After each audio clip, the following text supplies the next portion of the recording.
নমস্কার বন্ধুরা, চলার পথে উইথ কমলিকা ব্লগের আরও একটা নতুন ভিডিওতে আপনাদের স্বাগত জানাই। আজ পুরীতে এবারের মতো আমাদের শেষ দিন, আর এই শেষ সন্ধ্যায় চলে এসেছি পুরীর বিচ মার্কেটে।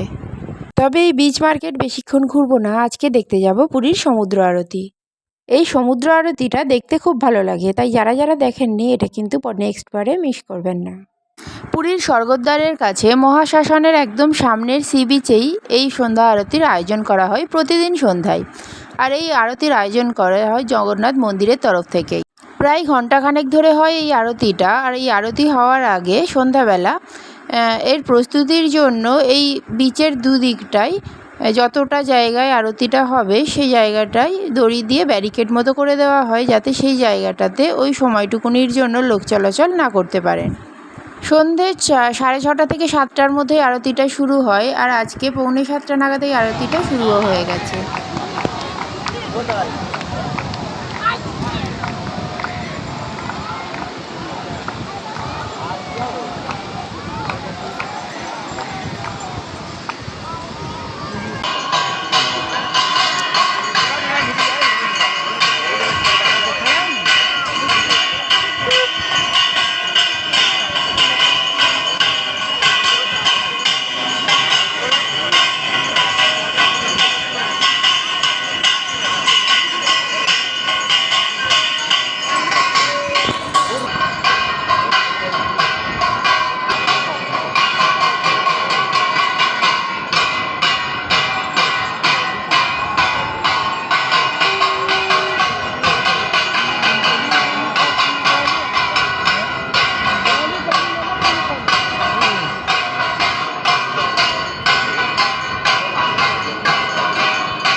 সমুদ্র আরতি দেখে আর আরতির তাপ নিয়ে এবারে আমরা ফিরবো হলিডে হোমের দিকে। আর ফেরার সময় এই যে স্যান্ড আর্টগুলো দেখছেন, এরম স্যান্ড আর্ট কিন্তু আর্টিস্টরা প্রত্যেক দিনই তৈরি করেন। এখন ঘড়িতে রাত 9টা মতো বাজে, আর রাতের খাওয়া দাওয়া আমরা সেরেই নিয়েছি, নিয়ে লাগেজ নিয়ে বেরিয়ে পড়েছি, যাব পুরী স্টেশন। আজ রাত্রেই আমাদের ট্রেন আছে পুরী থেকে শালিমার পর্যন্ত গরিবরথ এক্সপ্রেস।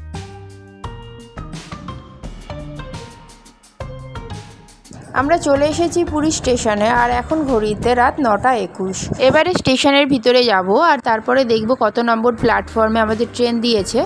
আমরা ফিরবো পুরী শালিমার গরিবরথ এক্সপ্রেসে।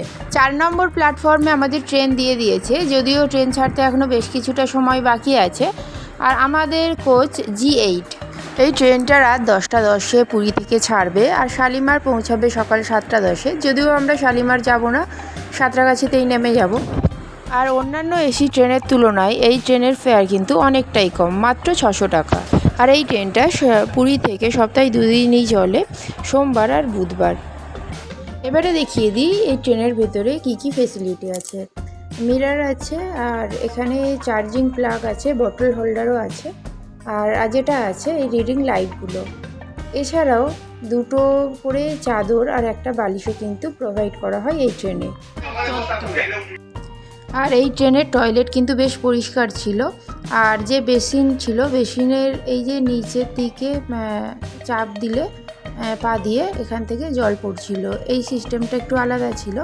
সব মিলিয়ে ট্রেনের অভিজ্ঞতা ভালোই। আর ঠিক রাত্রি 10টা 10-এ আমাদের ট্রেন ছেড়ে দিয়েছিল, আর তখন পাশের প্ল্যাটফর্মে দাঁড়িয়েছিল পুরী শালিমার জগন্নাথ এক্সপ্রেস। আমরা কোলাঘাটের কাছাকাছি চলে এসেছি, আর কোলাঘাট আসার আগেই এই যে গাঁদা ফুলের যে চাষ হয়েছে, এই দৃশ্যটা কিন্তু অসাধারণ ছিল। আর কিছুক্ষণ পরেই আমরা কোলাঘাট ব্রিজ ক্রস করব রূপনারায়ণ নদীর ওপরে থেকে। এখন আমরা রূপনারায়ণ নদীর ওপরে কোলাঘাট ব্রিজ ক্রস করছি। আর ভিডিওটা আমি এখানেই আজকে শেষ করছি। কিছুক্ষণের মধ্যেই আমরা সাঁতরাগাছিতে নেমে যাব। ভিডিওটা আপনাদের কেমন লাগলো অবশ্যই কমেন্ট করে জানাবেন, আর ভালো লাগলে লাইক করে দেবেন, আর চ্যানেলে নতুন বন্ধু হলে চ্যানেলটা সাবস্ক্রাইব করতে ভুলবেন না। আজ তাহলে এই পর্যন্তই, দেখা হবে খুব তাড়াতাড়ি নেক্সট ভিডিওতে।